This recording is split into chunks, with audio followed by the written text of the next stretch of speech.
I guess we'll start with just introductions. So if we just want to go around and have everyone say your name, pronouns, and your major, that would be fantastic. I'll go. My name is Jaida Smigelski. My pronouns are they, them, and my major at Columbia is acting. My name is Marisa Jones. My pronouns are she, her. My major at Columbia is cinema and TV arts with a focus in screenwriting. I'm Mikey. My pronouns are they, them, and I am a PR public relations major at Columbia. Are you really? Wow. I am now, yeah. I was a local performance major and a PR minor before. Is that a recent change? Yeah, yes, very. Okay. Awesome. Well, my name is Charee Mosby-Holloway. I'm the Director of Student Diversity and Inclusion, which you are all a part of at Columbia. And this is our second installment of Desktop Discourse. I know, very exciting. And our topic for this recording or this session is stillness. And I was thinking a lot about this, and that we know that the world is in so many different ways is, wildly different than it was just a few weeks ago, is wildly different than it was just a week ago. How have you all been adjusting to this sort of new reality? What has that been like for you? I can start. It's been quite honestly kind of difficult. It's just such a big shift from reality. I tend to be someone who likes to keep myself very busy and go out as much as I can, work as much as I can, and just kind of keep my schedule full. So having so much free time has definitely been a big adjustment for me. I think what was most difficult when this all started was how rapidly things were changing. For 1 minute, everything's fine, just sit down, and then the next minute you have to move out within X amount of days and find a place to stay, and then the next minute you hear all these rumors, oh, you can't go outside for this long, or oh, the National Guard's coming in, all these different things you keep hearing every 10 seconds. I think that's the most difficult part for me, is just the amount of uncertainty that this all carries. Well, of course we can't go outside. I'm doing all right a little bit personally. I am majorly readjusting to the stillness aspect of it. I'm considering it as some of the acting teachers call it a growing edge, to try and adjust to that process and being okay with like being bored a lot of the time. Yeah, I think it's the topic of stillness is really interesting, or it may seem actually a bit odd to talk about stillness in this time in which we're all being encouraged to stay home and not connect with other folks. For me personally, in some ways the world seems just as busy as it ever has, and we're just finding new ways for folks to get engaged, whether that's attending an online dance party, or watching a movie online, or have you caught up on these 104 series that you absolutely must watch on Netflix. It just seems like there's a lot that's out there. So within all of this that's happening, what does stillness mean for you? What does it look like for you? I am a busybody for sure. I will pace around and like try and clean everything as often as possible. So, I mean, obviously, keep your space clean to the best of your ability, but kind of learning to not have to micromanage everything, and maybe allowing myself a few minutes where like there is silence, or I'm not desperately trying to like binge watch something, which happens a lot. I think for me, I'm also like the same with like I've been like cleaning a lot, like just kind of like running around the house, like trying to do things within my space. But I think for me, stillness, as I'm kind of learning to adjust to it, a lot of it is being able to like sit with myself and to like sit and like really think about like what's going on and how I'm feeling about it and like how I'm feeling and being okay and comfortable with that and being okay with being in like solitude. Yeah. I don't know. I think with stillness for me would be around the same realm of what Marisa said of like sitting with your emotions and like really comprehending what you want to do. Like I haven't been like felt this urge to be busy anymore. Like that's been eliminated completely through this. It's kind of like I will go do something when I want to go do it. And it's a really nice adjustment from always being like, oh, I have to go do this, I have to go do this, I have to go do this. I'm not gonna do it unless I want to do it. And I really enjoyed that aspect of it and like being able to sit with myself and interpret emotions and not have to rush a process because something is happening or because I could be doing something else because I really couldn't be doing anything else because I can't go outside. So it's kind of like I have to sit here and think about this stuff. So I don't know. I've enjoyed it. I think it's interesting. I'm a hardcore introvert, so I think maybe I was set up just a little bit better than some other folks for this kind of isolation. But when I knew the three of you were going to be on this particular call, I was like, that's really interesting because I feel like the three of you are busybodies in the sense that like you guys have a million things to do, right? Like you're involved in different organizations, like planning events, leading events, mentoring people, being students, working, doing all the things. Has it impacted sort of your sense of self at all, or sort of what you think about how you are, that now that so many of these things that have sort of identified you, these kind of personas, you've had to sort of hang up, at least temporarily? It has definitely, I think, like altered in a way my sense of self, or made me, I guess, reflect more on it. Without like so many things to keep me busy, like I was saying, like just kind of sitting with myself. It has like helped me, and not always in an easy way, but helped me come to terms with, okay, like this is who I am, this is what I want, this is what I should change to reach my goals and to become like the person that I am hoping to be.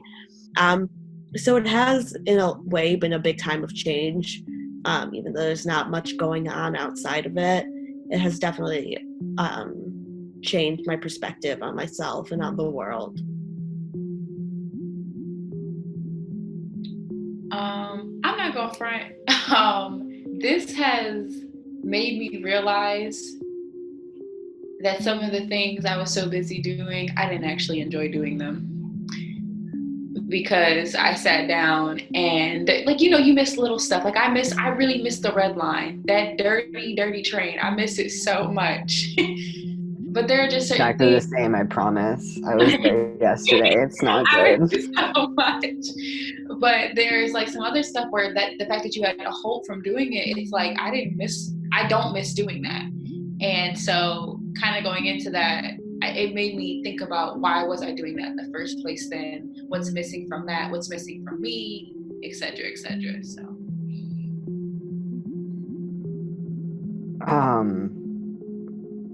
Dang, I don't know. I would say that there's not really been like a persona that got turned off. I definitely try to like exist as a leader when I'm doing trans student union things or other stuff, I guess. I don't know. Mostly trans student union things.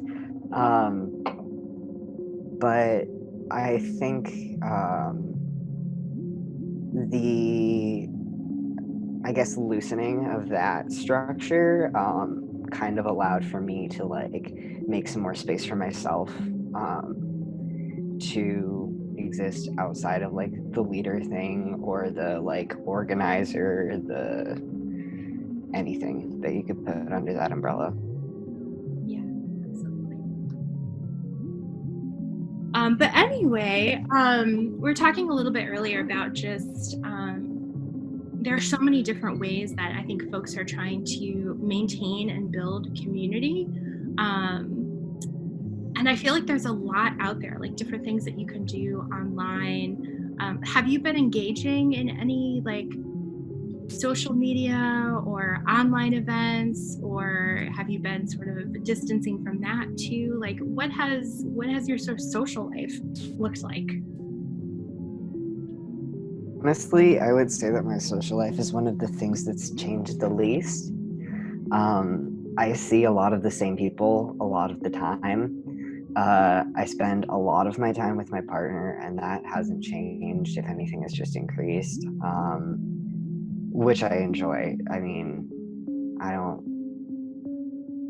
other than that, I would say that like social media wise, basically everything has been the same. I don't engage a lot with like the Instagram dance party or the I don't know. It's just not my scene. Maybe I am a little bit more introverted in that sense, and maybe it's just the fact that like it's a totally different like dimension of social setting that like isn't necessarily something that really attracts me. Yeah, I would say that my situation's been very similar to past before. I'm not really like innovating too hard on like anything other than Zoom meetings for class and work. Yeah, I would say in terms of social media, like larger like gatherings, like I haven't really been participating. I think my usage of social media is pretty much the same. I have been like talking to friends more on the phone and kind of realizing like the like core people in my life who I like feel like I need to like stay in touch with. So it has in a way kind of solidified and strengthened some of my friendships in a big way. I guess the biggest adjustment in terms of social life is like not going out as much and learning to maintain friendships while also staying home and being not with that person. Well, my social life has changed drastically. When I had to, leave downtown Chicago, I had to come to the suburbs. So I'm like 2 hours away from the city, and I'm with my parents and my little brother and our dog. And it's just like I'm so used to just not being here. And like I'm so used to living with my best friend, and she had to go home to Philly. And like pretty much like my core group were like scattered, and it feels so odd to not be able to like just sign somebody in and then come up, or like the fact that most of us lived in the same building, we could just go see each other.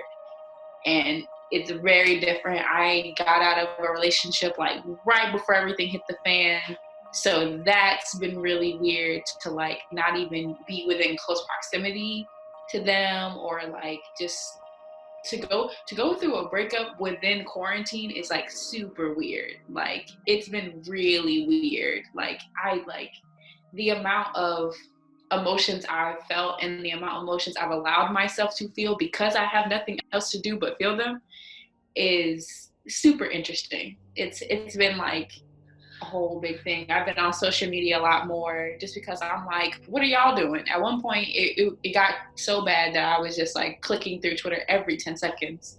So I got off social media for like a week, and then I would go back and be like, okay, you need to be healthy now. Like my whole social realm is very different because of this.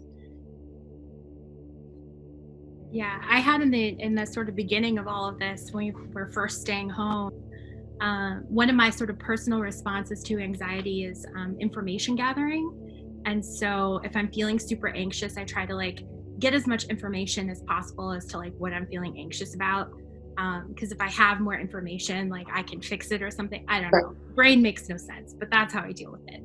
And so I went through this phase where I was like on Twitter every 2 seconds. Like I had like 70 tabs open, which isn't that much different than normally, but like of just all these articles that I had to read. And eventually I was like, this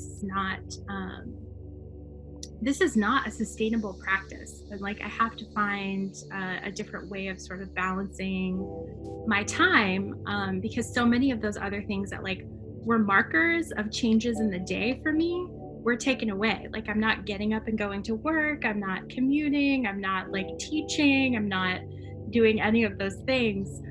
So it was a total like readjustment of life. Which leads me to the concept of time, which you know is one of my favorites.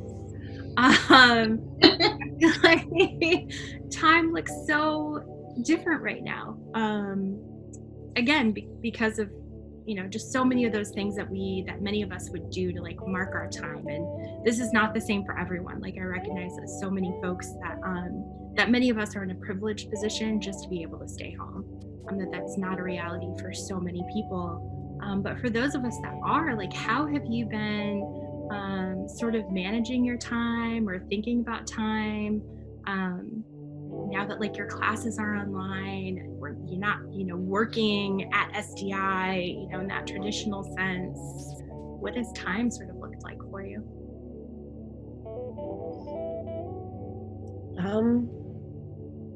I think it's interesting realizing, I guess, how much time I have. I think before this, I'm very much like, okay, you have to like get this done today, and you have to do it by the end of the day, like no space for anything else. And now it's like I'm still in that mindset of, okay, I need to do this, and this, but then I realize like actually I have time. Like if I can't do this today, I can do it tomorrow because I have all this open time and space. So my time management has been very different. I usually keep like to-do lists of like things that I like need to do for the day. So it's just been very different, like realizing I can slow down. Like I don't have to manage my time as precisely.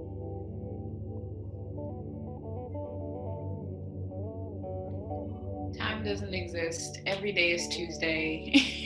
Like nothing makes any sense whatsoever. School chalked. I hate it. Like I hate it so much. And I just hate how difficult it is. Like I'm really overwhelmed. Like as soon as like I thought school was gonna help like give me some frame of something. It is not. It is so overwhelming that all I get, like one day, just get like 10,000 Canvas alerts. I'm like, get away from me. It is nice to pretty much do, like I said, like I will not do something unless I feel the impulse to do it. Like I'm not gonna, it's like, no, time does not exist. And it's proven through this quarantine simulation that we're in. Yeah, it's all made up.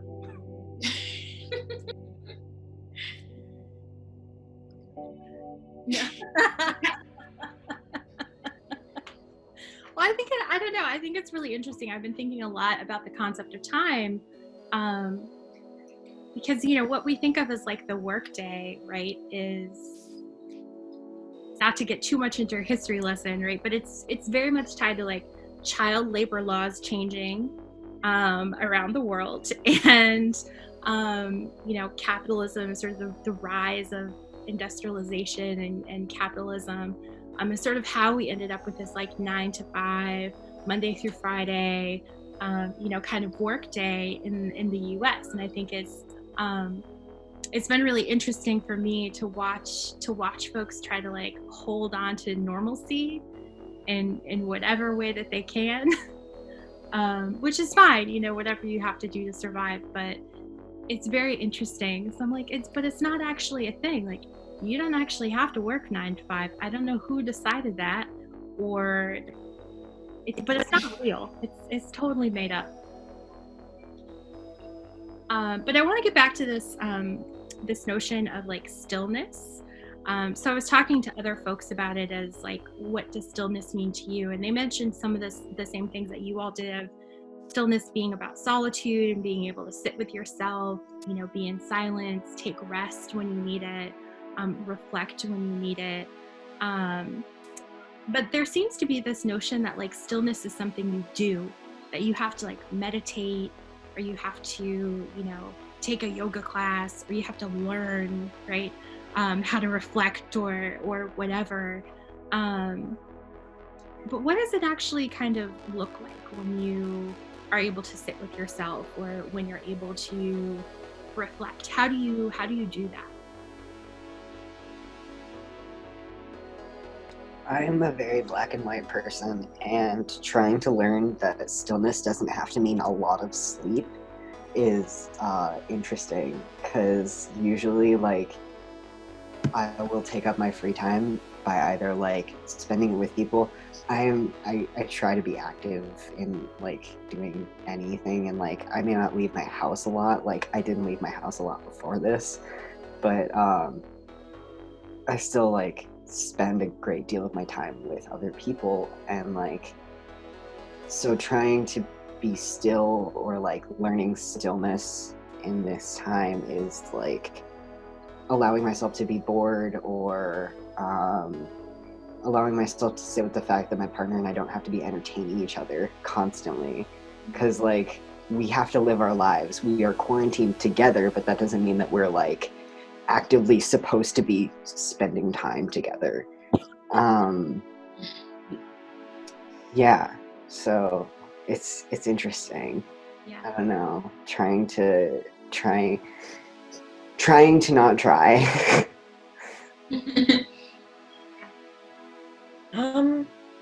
That's a good question. I think stillness, besides like obviously like you were saying, like reflecting on yourself, it's definitely given me the understanding that not moving at like a really fast speed, not doing much doesn't mean that I can't keep growing as a person, and discovering things about myself and who I really am. For reflecting, I've been trying to write as much as I can, which has been a bit difficult sometimes, just because there's like a lack of inspiration sometimes when you're in the house. But even just writing about what I'm feeling and what I'm learning about myself, and journaling whatever I did during the day has been very helpful.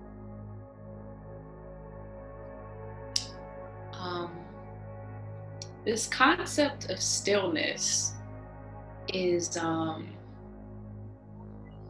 like,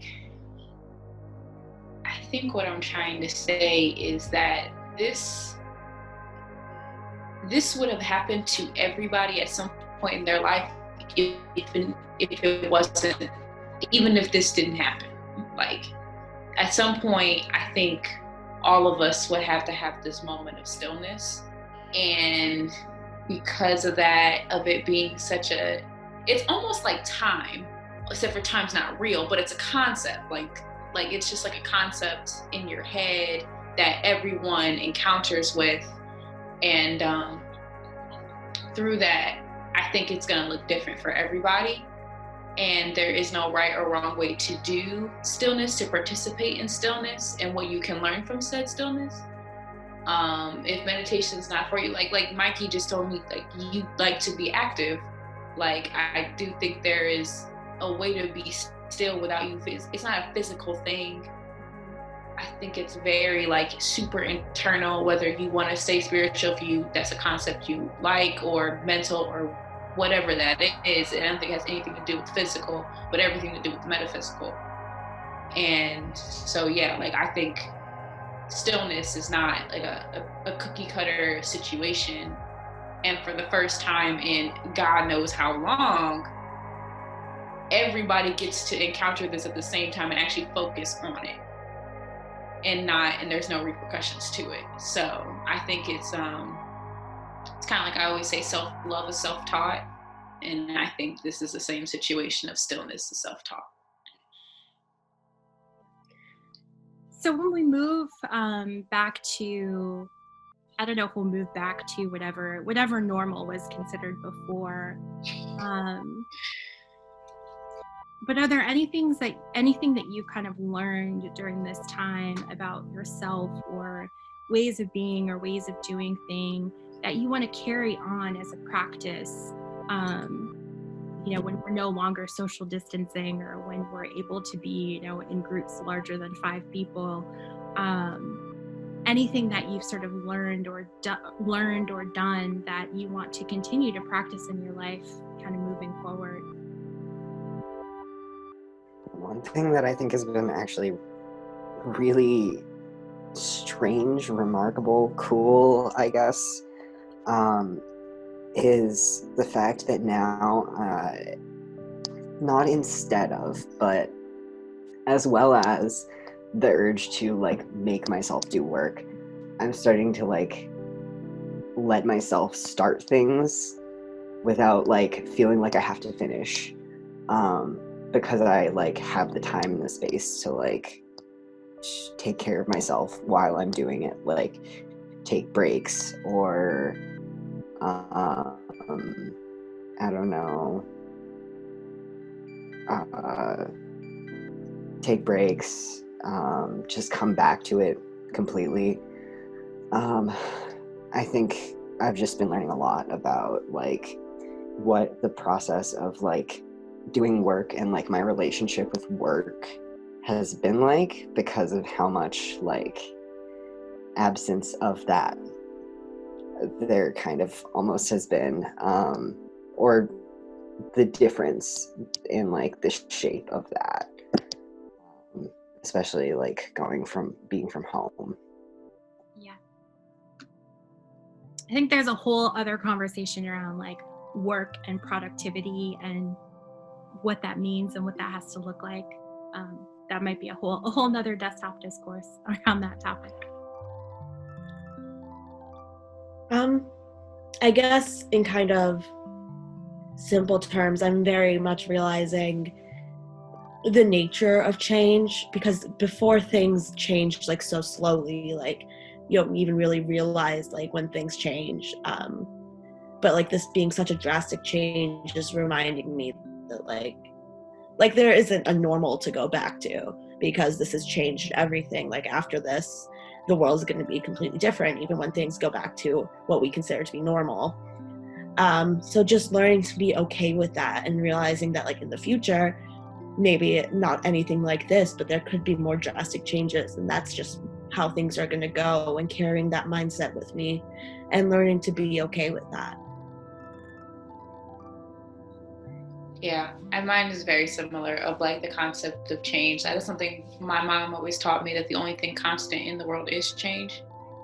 And also thinking about the concept of control. And at the end of the day, the only thing I've learned in this, I can control myself and what I do and what I take to action in and stuff like that. So I think going out of this, because everything is going to be different. This is literally like a historical thing that kids are going to have to learn about and all that stuff. And I think from here on, it's going to be like art's going to be different. The way we talk about things are going to be different. Like, it's weird to think about it in the concept of like, this is going to be like that thing in our history book that's like, this really happened, like the plague. But yeah, of like going out of this, what I can control and how I can control my environment from there, of like my concept of control, and how at the end of the day, the only thing I can control is me. Thank you so much for making yourselves available. Sorry. And thank you to all of our listeners. If you have more suggestions for Desktop Discourse topics, please include them in the comments. And yeah, thank you all so much. Stay safe and stay well, and I'll talk to you Friday. Great. Bye. Bye, guys. Bye. Bye. Bye.